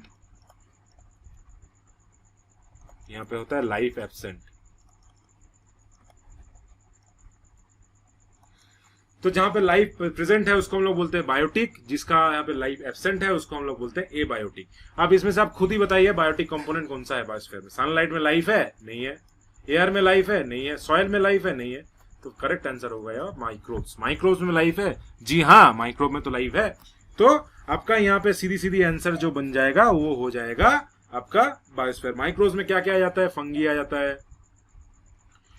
आपका हो जाता है बैक्टीरिया, प्रोटोजोआ,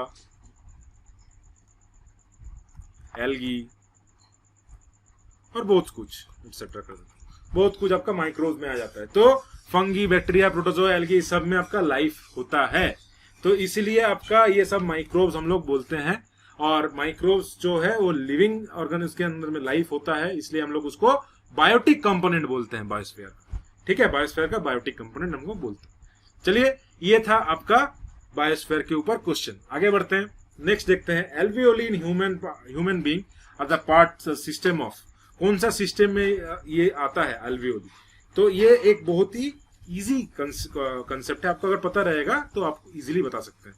तो ये कौन सा पार्ट होता है, तो ये होता है आपका रिस्पिरेशन का। एल्वियोली कहां रहता है, एल्वियोली आपका लंग्स में रहता है। मैं थोड़ा सा ड्रॉ करके दिखा देता हूं। ये मान लेते हैं किसी ह्यूमन फेस है, ठीक है, ऐसे आता है ना फेस है, ऐसे आके फिर इधर एक इधर एक, ठीक है। ये एक लंग्स इधर होता है, एक लंग्स इधर होता है, ये फिर ब्रांच आउट हो जाता है, नहीं सारा ये भी ब्रांच आउट हो जाता है।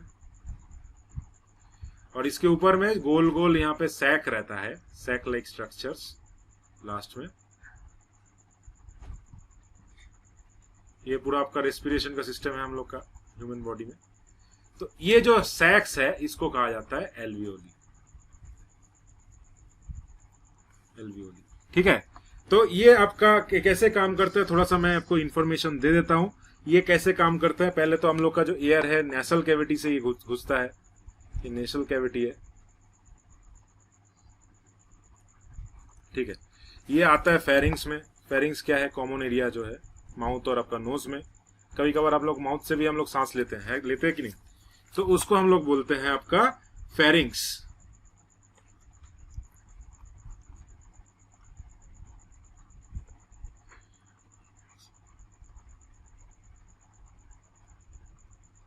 ठीक है। इसको हम लोग कहते हैं फेरिंग्स। फिर आता है उससे वो आता है लैरिंग्स पे, यहाँ पे जो गला है उसको हम लोग बोलते हैं लैरिंग्स, जहाँ पे डिवाइड होता है विंड पाइप और खाने का पाइप जहाँ पे डिवाइड हो जाता है, तो उसको हम लोग कहते हैं लैरिंग्स, ठीक है। फिर आता है आपका ट्रैकिया, जो विंड पाइप है इसको हम लोग कहते हैं ट्रैकिया, ट्रैकिया, ट्रैकिया इसको बोला जाता है। फिर हम लोग इसको बोलते हैं, ये जो दोनों पार्ट है इसको हम लोग क्या बोलते हैं, इसको हम लोग बोलते हैं ब्रोंकाई,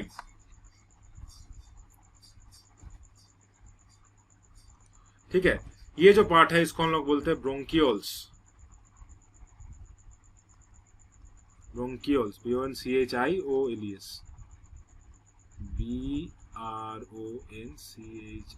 BRONCHIOLES, तो ये ब्रोंकियोल्स हो जाता है, ठीक है। लास्ट में आपका होता है एल्वियोली। ये सब रेड रेड हो गया, थोड़ा सा देखिएगा स्क्रीन में।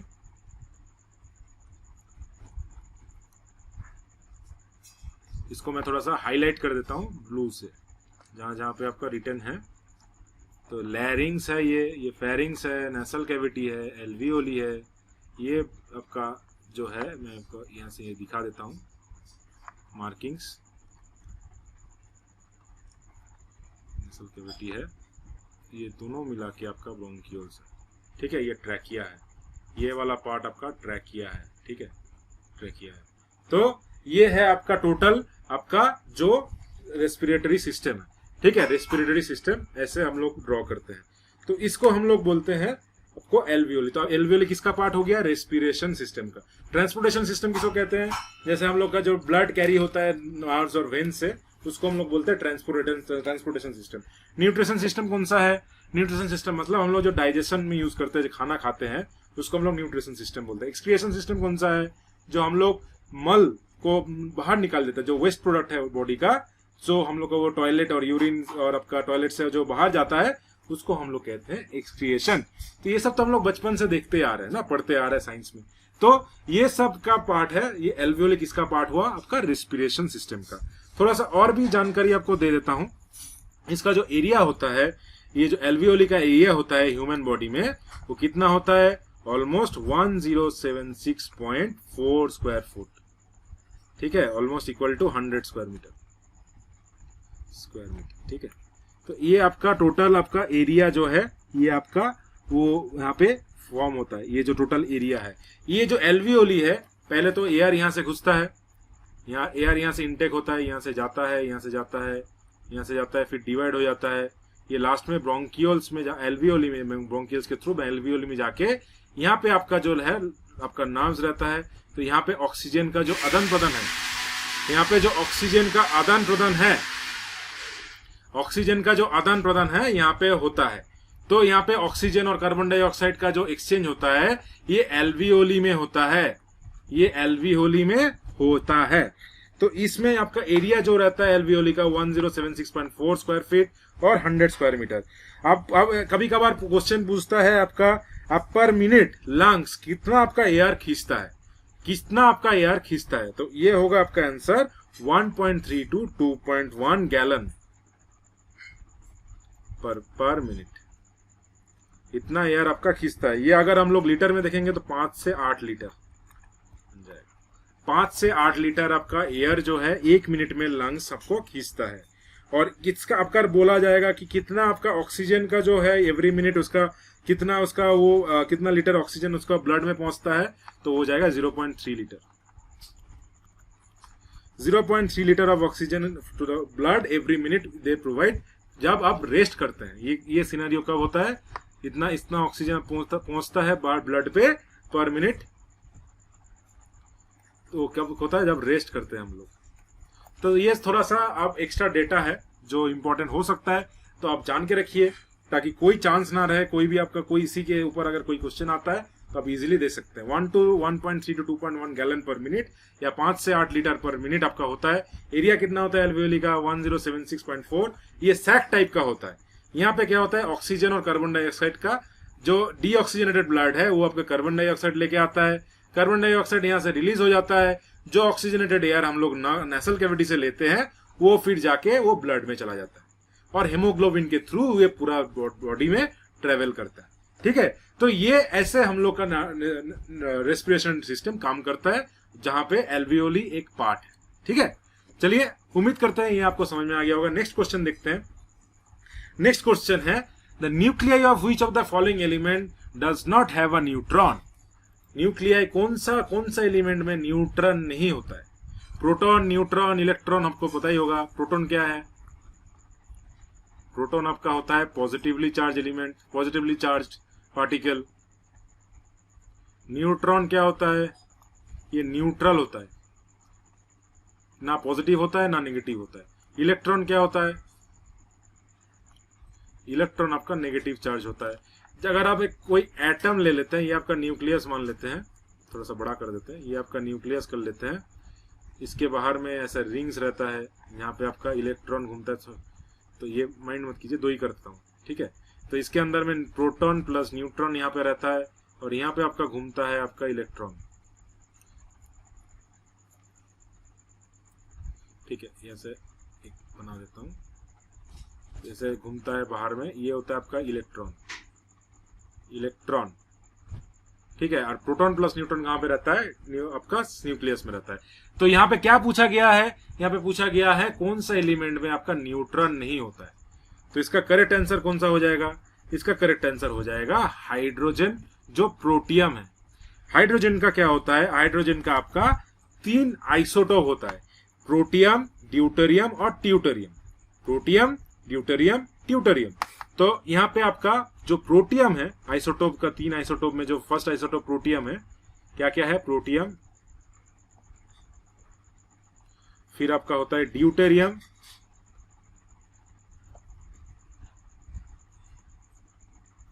फिर आपका क्या आता है, एक होता है ट्राइटेरियम। ठीक है, तो यहाँ पे जो प्रोटियम होता है इसका कोई न्यूट्रॉन नहीं होता है, न्यूट्रॉन नहीं होता है यहाँ पे। ठीक है, और यहाँ पे और एक फन फैक्ट क्या है, यहाँ पे थोड़ा सा जान के रखिए। यहाँ पे आपका कोई भी आपका न्यूट्रॉन तो प्रोटियम में नहीं है, मगर ड्यूटेरियम में क्या होता है, ड्यूटेरियम में आपका एक एक्स्ट्रा न्यूट्रॉन होता है और ट्यूटेरियम में क्या होता है, 2 एक्स्ट्रा न्यूट्रॉन होता है, 2 एक्स्ट्रा न्यूट्रॉन यहाँ पे प्रेजेंट होता है। तो ड्यूटेरियम में 1 एक्स्ट्रा न्यूट्रॉन होता है, ट्राइटेरियम में 2 एक्स्ट्रा न्यूट्रॉन होता है। अगर आपका पूछा जाएगा which of the following has 1 extra neutron या 2 एक्स्ट्रा न्यूट्रॉन, तो ये हो जाएगा हाइड्रोजन ब्रैकेट में ड्यूटेरियम या ट्यूटेरियम, तो आंसर हो जाएगा। ये भी आप जानकारी के लिए जान के रखिए। बाकी कार्बन, ऑक्सीजन, नाइट्रोजन सब में आपका न्यूट्रॉन प्रेजेंट होता है। ठीक है, चलिए आगे बढ़ते हैं। उम्मीद करते हैं इतना तक आपको समझ में आ गया होगा। The modern periodic table is based on which of the following properties of an element. तो मॉडर्न पीरियोडिक टेबल जो है वो कौन सा प्रॉपर्टी फॉलो करके वो बनाया गया है। तो यहाँ पे कौन सा करेक्ट आंसर होगा, थोड़ा सा बोलिए, थोड़ा सा आप लोग गेस कीजिए यहाँ पे, थोड़ा सा वीडियो पॉज करके। तो ये हो जाएगा आपका एटॉमिक नंबर। एटॉमिक नंबर जो है, एटॉमिक नंबर के ऊपर हम लोग, एटॉमिक नंबर के बेस में हम लोग जो पीरियोडिक टेबल है उसको सेट करते हैं। तो हम लोग थोड़ा पीरियोडिक टेबल के ऊपर थोड़ा सा जानकारी देखेंगे। तो यहाँ पे हम लोग को सभी को ही पता है, जिस किसी को पता नहीं होगा तो आप लोग थोड़ा सा यहाँ से आज से जान जाएंगे। तो हम लोग का जो पीरियोडिक टेबल है ऐसे रहता है ना, ऐसा पीरियोडिक टेबल है, यहाँ पे कुछ रहता है, फिर ऐसा रहता है, फिर ऐसा रहता है। तो ये आपका ऐसे थोड़ा सा डिवाइड रहता है, यहाँ पे रो रहता है, कलम रहता है, ठीक है, ऐसे रो रहता है, अभी करेंगे तो ऐसे रो रहता है, ठीक है, कॉलम रहता है। तो ये ऐसे रहता है ना हम लोग का पीरियोडिक टेबल। पीरियोडिक टेबल आप देखेंगे तो ऐसे ही रहेगा। तो यहाँ पे कितना होता है, यहाँ पे रहता है, हम लोग पीरियोडिक टेबल के ऊपर देखेंगे, यहाँ पे 7 आपका क्या होता है, पीरियड्स होता है, और आपका 18 जो होता है ये आपका ग्रुप होता है, ठीक है। तो यहाँ पे पीरियड जो है, पीरियड किसको कहेंगे, पीरियड कहेंगे हॉरिजॉन्टल रो को कहेंगे हम लोग पीरियड। तो ये एक जो रो है ये वाला, ये होता है एक पीरियड, और ये वाला जो है ये होता है कॉलम या ग्रुप, ठीक है। तो 18 ग्रुप होता है और 7 पीरियड होता है, 7 रो रहेगा आपका, और कॉलम जो है वो 18 रहेगा, उसको हम लोग कहते हैं ग्रुप। और जनरली कौन कौन सा यहाँ पे हम लोग का कैटेगराइज करते हैं, कैसे, जो आपको जो जो एलिमेंट्स है उसको हम लोग तीन तरीके से कैटेगराइज करते हैं। क्या क्या है, एक होता है आपका मेटल्स, एक होता है नॉन मेटल्स, और एक क्या होता है आपका मेटालॉइड्स, ठीक है। एक होता है आपका मेटल्स, एक होता है नॉन मेटल्स, एक होता है आपका मेटालॉइड्स। तो ऐसे हम लोग ये टेबल को हम लोग बनाते हैं, और इसका बेसिस क्या है, एटॉमिक नंबर है, और एटॉमिक साइज, एटॉमिक मास, ये भी आपका वेरी करता है through the group and through the column also. और ये आपका हो जाएगा करेक्ट आंसर यहाँ पे एटॉमिक नंबर। ये टोटल जो ग्रुप है ये आपका हम लोग कैसे सजाते हैं, एटॉमिक नंबर के बेसिस पे। तो इसको डिवाइड करते हैं हम लोग मेटल्स, नॉन मेटल्स और मेटालॉइड्स में, और आपका 7 पीरियड रहता है, 8 आपका ग्रुप रहता है। पीरियड क्या है, रो को हम लोग बोलते हैं पीरियड, वर्टिकली कॉलम को हम लोग क्या बोलते हैं, ग्रुप बोलते हैं। 18 ग्रुप, 7 पीरियड, ठीक है। तो ये फर्स्ट आपको दिया था मेंडल्स ने, मेंडल्स ने आपका ये पहले दिया था, ठीक है। मेंडलीव पीरियडिक टेबल हम लोग बोलते हैं। चलिए आगे देखते हैं। नेक्स्ट है process of converting ammonia into nitrates is called. तो एमोनिया को अगर हम लोग नाइट्रेट्स में कन्वर्ट करते हैं, उसका प्रोसेस क्या है, उसको प्रोसेस को हम लोग क्या बोलते हैं, उसका प्रोसेस को हम लोग बोलते हैं नाइट्रिफिकेशन। उसको हम लोग क्या बोलते हैं, नाइट्रिफिकेशन, ठीक है। तो नाइट्रिफिकेशन, तो यहाँ पे एक थोड़ा सा कंसेप्ट हम लोगों का आता है, जो है आपका नाइट्रोजन साइकिल। तो नाइट्रोजन साइकिल क्या है, थोड़ा सा जान लेते हैं। मैं थोड़ा सा ड्रॉ करके दिखा देता हूं, 4 बॉक्स यहाँ पे बनाता हूं।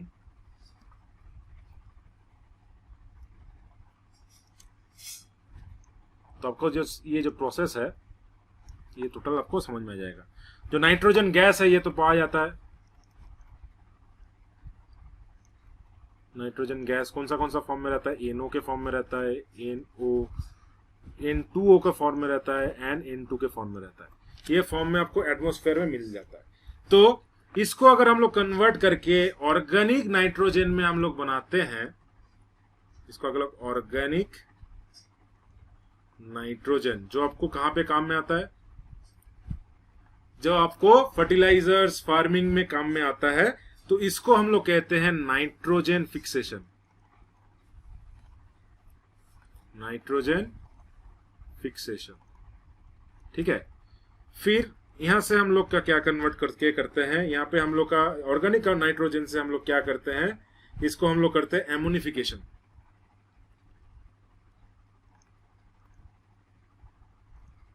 एमोनिफिकेशन करेंगे तो आपका क्या आ जाएगा, एमोनियम, NH4।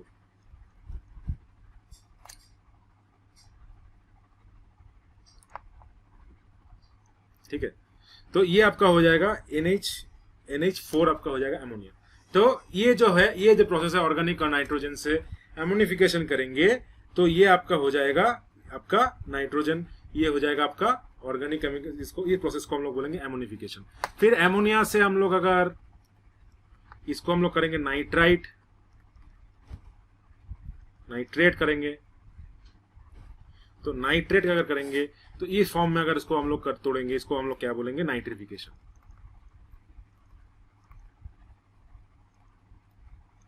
फिर नाइट्राइट से अगर हम लोग नाइट्रोजन गैस तुमको बनाते हैं, इसको हम लोग बोलते हैं डीनाइट्रिफिकेशन।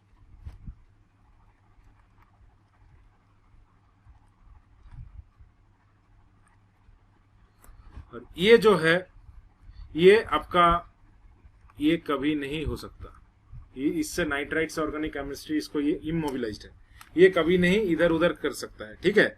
तो ये जो टोटल साइकिल है इसको हम लोग बोलते हैं नाइट्रोजन साइकिल, ठीक है। तो ये है एमोनिया से नाइट्रिफिकेशन करेंगे तो नाइट्राइट बनेगा, फिर डीनाइट्रिफिकेशन करेंगे फिर नाइट्रोजन गैस बनेगा। तो ये जो 4 टर्म है यहाँ पे दिया हुआ है, nitrogen fixation, ammonification, denitrification, nitrification, ये आपको क्लियर हो गया होगा। तो अभी बोला गया है कन्वर्टिंग एमोनिया टू नाइट्राइट, जो एमोनिया से नाइट्राइट बन रहा है तो ये होगा नाइट्रिफिकेशन, तो आंसर हो जाएगा आपका नाइट्रिफिकेशन। तो इजी है, ये नाइट्रोजन साइकिल आपको अगर याद रहेगा तो ये आप इजीली कर सकते हैं, ठीक है, ये आप इजीली कर सकते हैं। चलिए आगे बढ़ते हैं, नेक्स्ट सवाल पे आते हैं। Which of the following solution is not acidic? Which of the following solution is not acidic? कौन सा है यहाँ पे आंसर? तो यहाँ पे हो जाएगा ब्लड। ब्लड जो है ये आपका एसिडिक नहीं है, ये बेसिक है। Blood little bit is basic. Tap water आप बोलेंगे, यहाँ पे कंफ्यूजन होगा। Tap water is slightly acidic. Tap water जो है ना, tap water is slightly acidic. Tap water already हम लोग का ट्रीटेड वाटर आता है, गंदा वाटर तो टैप में आता नहीं है।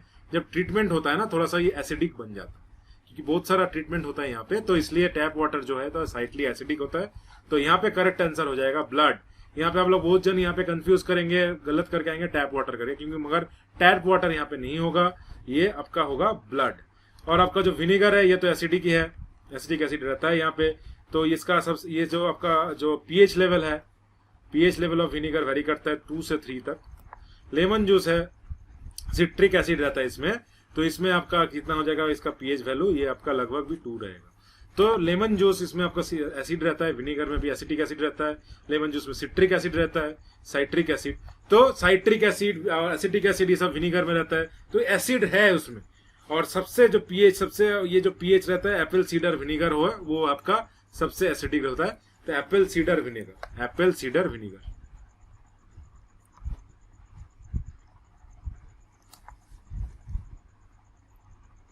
तो विनेगर जो है आपका ये एसिडिक है, एसिडिक एसिड रहता है। लेमन जूस में आपका सिट्रिक एसिड रहता है ऑलमोस्ट।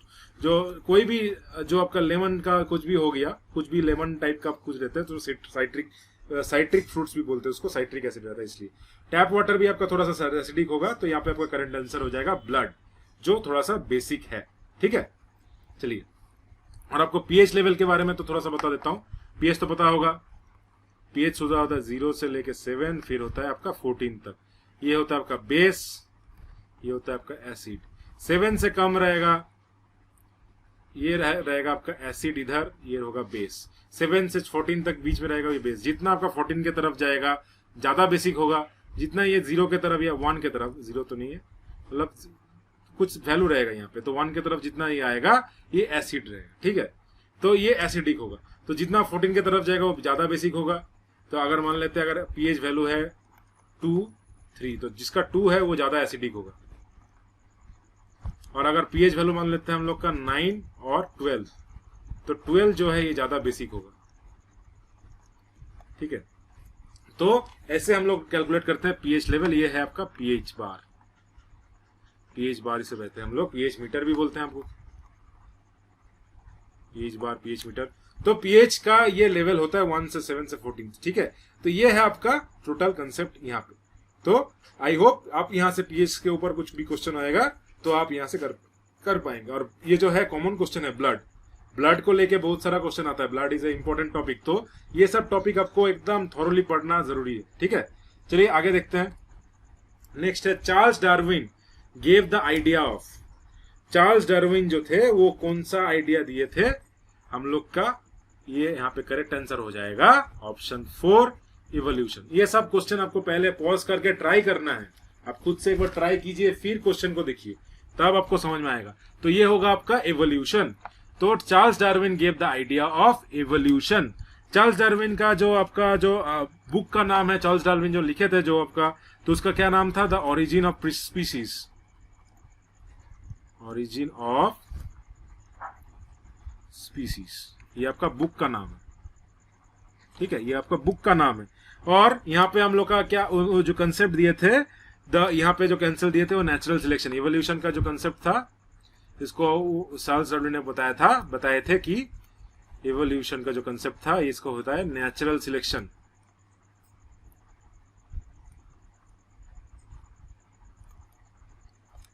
और एक कंसेप्ट यहाँ पे दिए थे नेचुरल सिलेक्शन के ऊपर, इसको हम लोग बोलते थे सर्वाइवल ऑफ द फिटेस्ट। तो ये सब आपका जो कंसेप्ट है ये आपका चार्ल्स डार्विन ने दिए गए हैं, ठीक है। यहाँ पे ज्यादा कुछ नहीं जानना है, यहाँ पे जो चार्ल्स डार्विन के ऊपर है, वहाँ पे लोग किताब लिखे थे द ओरिजिन ऑफ स्पीसीज। तो चार्ल्स डार्विन जो आइडिया दिए थे वो इवोल्यूशन के ऊपर दिए थे। बाकी आइडिया किसने किसने दिए थे, बायोलॉजिकल क्लासिफिकेशन किसने दिए थे, एरिस्टोटल।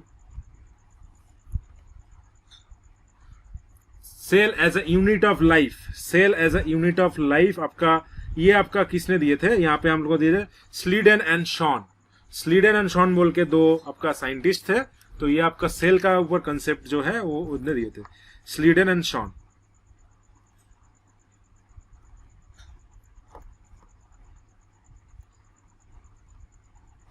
और आपका जीन के ऊपर किसने कंसेप्ट दिए थे, जीन के ऊपर दिए थे mister Johnson, William Johnson, W Johnson कर सकते हैं, जॉनसन। तो जॉनसन जो है आपका, ये आपका जॉनसन जो है JONNSEN, तो डब्ल्यू जॉनसन, विलियम जॉनसन जो है आपका जीन के ऊपर जो है इसका आइडिया दिए थे। तो ये सब आइडिया दिए थे, ठीक है। जो आपका जो फर्स्ट टाइम जो ये जो आइडिया है जो फर्स्ट टाइम आपको दिए थे, तो डब्ल्यू जॉनसन जीन के आइडिया दिए थे, सेल का आइडिया दिए थे स्लीडन एंड शॉन, और बायोलॉजिकल क्लासिफिकेशन का आइडिया दिए थे एरिस्टोटल। तो ये है आपका थोड़ा बहुत जो आज जिसने जो आइडिया दिए थे, ठीक है। आगे बढ़ते हैं। नेक्स्ट है which of the Newton's following Newton's law explain the rolling recoiling of a gun when a bullet is fired. When a bullet is fired, इसका रिकॉइलिंग जो होता है, तो उसके कंसेप्ट किसने दिया था, वो किसका कंसेप्ट है, वो किसका लॉ में आता है, वो आता है Newton's third law. Every action has equal and opposite reaction, every action has equal and opposite reaction. First law क्या बोलता है, थोड़ा सा फर्स्ट लॉ के बारे में जान लेते हैं। फर्स्ट लॉ होता है आपका law of inertia, law of inertia. तो लॉ ऑफ इनर्शिया होता है आपका फर्स्ट लॉ, जहां पे आपको बोलते हैं जब body is continue to be state of rest और in motion unless and until external force is applied. So first law आपका होता है लॉ ऑफ इनर्शिया, एक बॉडी आपका मोशन में रहता है या रेस्ट पे रहता है अनटिल एंड अनलेस कोई एक्सटर्नल फोर्स वहां पे आपका काम करता है। सेकेंड लॉ क्या है, सेकेंड लॉ बोला जाता है आपका रिलेशन देता है, सेकेंड लॉ आपका बोला जाता है आपका रिलेशन। तो change of momentum is directly proportional to the applied force. तो change of momentum is directly proportional to applied force, F equal to M A, जहां पे एम है आपका मास, ए है आपका एक्सेलरेशन, ठीक है। एम है आपका मास, ए है आपका एक्सेलरेशन, तो m F equal to M a, ये आपका सेकेंड लॉ पे देता है। लॉ ऑफ ग्रेविटेशन क्या बोलता है, law of gravitation, law of gravitation आपका होता है जो यूनिवर्सल लॉ है जो ग्रेविटी का है। तो एवरी बॉडी जो है वो ग्रेविटी पुल में आपको एक बॉडी को दूसरे बॉडी में एक्सर्ट करता है, तो वो होता है आपका ग्रेविटेशनल पुल या gravitation, law of gravitation. Masses of the object are inversely proportional, directly आपका फॉर्मूला बनता है जो आपका जो मास और आपका जो ऑब्जेक्ट का ग्रेविटेशनल पुल के ऊपर है, फोर्स होता है आपका G m1 m2 by R square.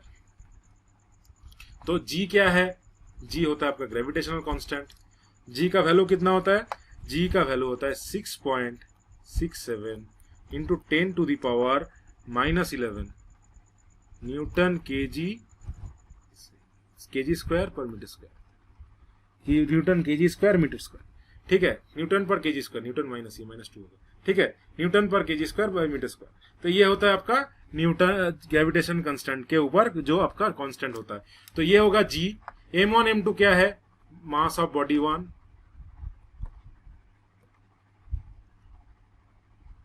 m2 है आपका मास ऑफ बॉडी 2, और r क्या है, डिस्टेंस बिटवीन देम। तो ग्रेविटेशनल फोर्स जो होता है वो directly proportional to the mass of the bodies and inversely proportional to the square of the distance between them. ये होता है आपका लॉ ऑफ ग्रेविटेशन, ग्रेविटेशन का जो लॉ होता है। तो लॉ ऑफ ग्रेविटेशन, ये आपका फॉर्मूला आपको पता लग गया। ये सेकेंड लॉ का आपका फॉर्मूला पता लग गया। ये आपका ग्रेविटेशन का फॉर्मूला पता लग गया। ये सब आपका एग्जाम में थोड़ा सा जानकारी रहना जरूरी है, ठीक है। ये ग्रेविटेशन कांस्टेंट कितना होता है ये आपको पता लग गया। थर्ड लॉ क्या होता है, law equal every object has equal and opposite reaction, for every action there is equal and opposite reaction.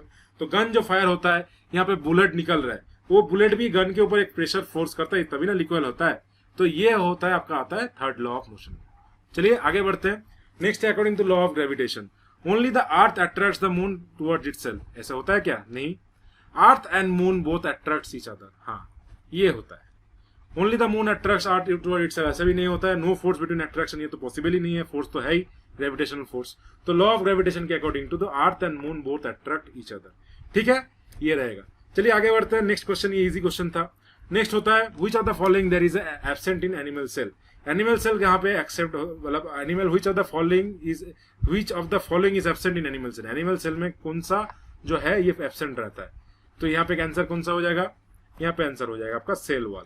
Cell wall जो है, सेल वॉल आपका ओनली प्रेजेंट होता है आपका प्लांट सेल में। बाकी सेल मेम्ब्रेन जो होता है ये तो आपका प्लांट सेल एनिमल सेल दोनों में रहता है। इसको बाहर वाली इसको बोलते हैं मेम्ब्रेन, ठीक है। तो ये जो है ये इसके ऊपर में भी एक लेयर रहता है, ये होता है सेल वॉल।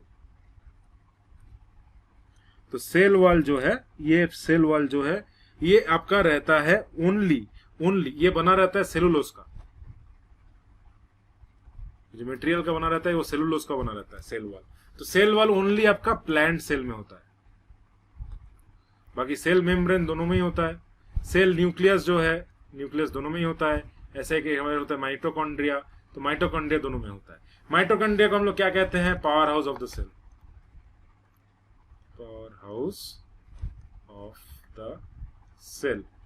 तो न्यूक्लियस, सेल मेम्ब्रेन, माइटोकॉन्ड्रिया दोनों में ही होता है। खाली एब्सेंट रहता है एनिमल सेल में, वो होता है सेल वॉल जो सेलुलोज का बना रहता है। चलिए आगे बढ़ते हैं। The human immuno deficiency virus HIV invades and damages.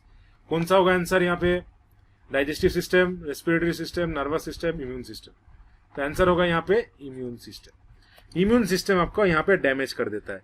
तो HIV क्या होता है, HIV के बारे में थोड़ा सा जान लेते हैं। ह्यूमन इम्यूनो डिफिशियंसी वायरस, तो HIV का जो वायरस है तो इसको हम लोग बोलते हैं रिट्रो वायरस, ठीक है। रिट्रो वायरस हम लोग इसको कहते हैं। ये कौन सा चीज को इफेक्ट करता है, ये इफेक्ट करता है आपका इम्यून सिस्टम को। इम्यून सिस्टम को है उसको, ये इम्यून सिस्टम को ये हम लोग इसको थोड़ा सा डिसेबल कर देता है और इम्यून सिस्टम उतना काम नहीं करता है। तो HIV एड्स से कोई नहीं मरता है। ये इम्यून सिस्टम खराब होने से क्या होता है, आपका थोड़ा सा जुकाम भी आपका बहुत सीरियस हो जाता है, आप उससे वजह से ये फेटल सिचुएशन हो जाता है। तो ये जनरली रिट्रो वायरस जो है ये कॉज करता है आपका HIV। ये भी एक वायरस है। अभी तो कोरोना वायरस का टाइम चल रहा है। कोरोना वायरस तो ये आपकी तो न्यूज में था। तो अभी कोरोना वायरस जो है अभी चल रहा है, तो वायरस तो अभी बहुत अभी चर्चा में है। तो इसका भी आज तक कोई मेडिसिन अभी का डिस्कवर किया नहीं गया है, कोई भी इसको डिस्कवर नहीं किया गया है। ये किसको इफेक्ट करता है, इम्यून सिस्टम में। इम्यून सिस्टम में helper T lymphocyte, helper T lymphocyte जो है इसको ये डिस्ट्रॉय करता है। तो ताकि क्या होता है, आपका जो बॉडी का जो इम्यून सिस्टम है वो खराब हो जाता है। तो इसको ये खराब हो जाता है, इसलिए ये इम्यून सिस्टम को खराब करने से दूसरा आपको प्रॉब्लम होता है, तब वो फेटल हो जाता है। तो अभी और एक थोड़ा सा जानकारी मैं थोड़ा सा दे देता हूँ। यहाँ पे हम लोग अभी कुछ, इसका तो कोई दवाई आया नहीं है, मगर कुछ दवाई जो है इसका इफेक्ट को रिड्यूस कर सकता है। तो उस ड्रग्स को हम लोग क्या बोलेंगे, तो उसको हम लोग बोलेंगे anti retroviral drug. Sorry,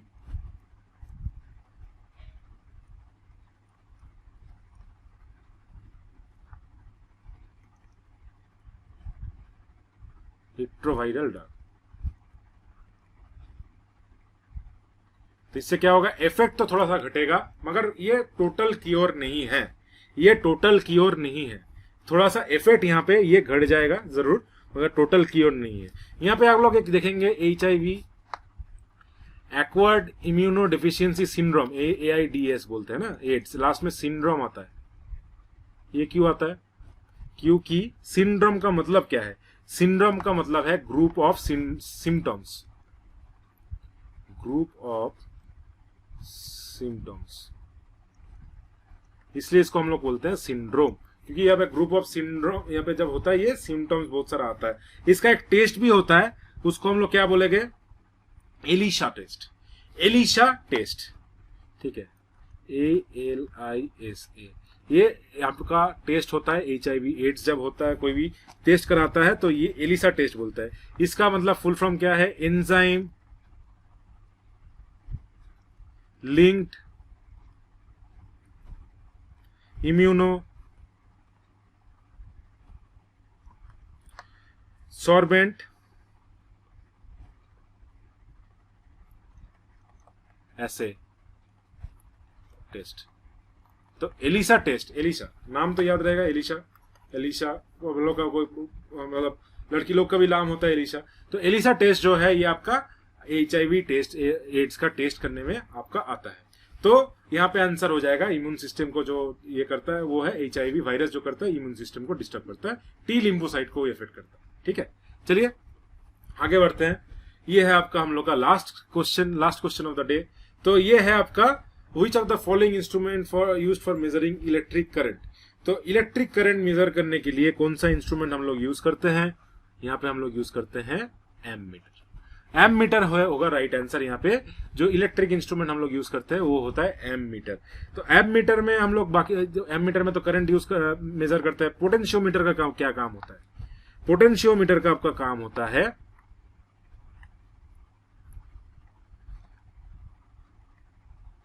metre या वोल्ट मीटर, ये आपका इसका काम होता है आपका पोटेंशियल डिफरेंस, PD कर देता हूं। पोटेंशियल डिफरेंस को मेजर करना इसका काम होता है वोल्ट मीटर। और एम मीटर जो है उसका हम लोग यूज करते हैं। यहां पे और एक चीज आता है गैल्वानोमीटर।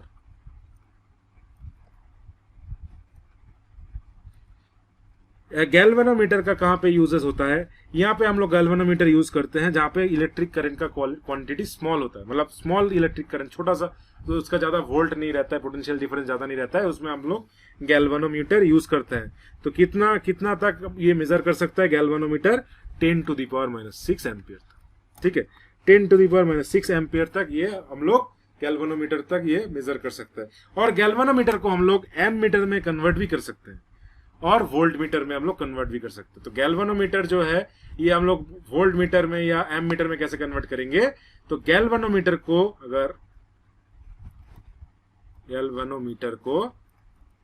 अगर हम लोग उसका पैरेलल कनेक्शन और ये क्या होता है, ऐसा हम लोग अगर देखेंगे रेजिस्टेंस कनेक्ट है तो ये होगा सीरीज। अगर कनेक्शन ऐसा है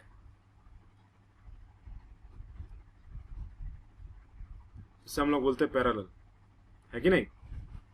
तो सीरीज कनेक्शन, पैरेलल।